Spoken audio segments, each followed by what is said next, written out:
You can play 2 Jace the Perfected Mind, very good against these slower decks, especially the mirror match, that are going to go very, very long, allowing you to draw cards in the mid game and mill them out in the late game. Tear Sunder, great artifact or enchantment hate, also unconditional removal for 4 mana if the game goes very, very long. Tranquil Throwback is a little like Beza, in my opinion, where it's decent against it, where it's okay against a bunch of different things. It's decent against aggro because you can gain life and it's a blocker. It can deal with artifacts and enchantments and it's a threat. It's graveyard hate, but not great graveyard hate.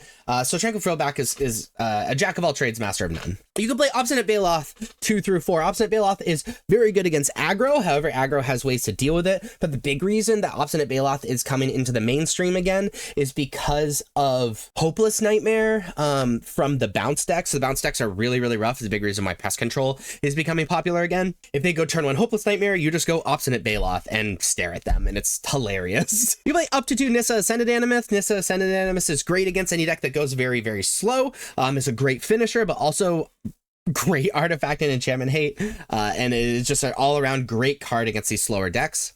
We've already talked about Pest Control, but again, it's mostly for these aggressive decks and the bounce decks. You can play a Doppelgang, very good, similar to Nissa. It is just a finisher. If you ever do it for X's 2 or more, the game's just over. And then Ghost Vacuum is a great graveyard hate. So you're going to be selecting 10 of these 27 cards to add to your non-flex slots in the main deck, and 19 of these 45 cards to add to your deck, and then you have your very own but stock Domain Zur Overlords deck.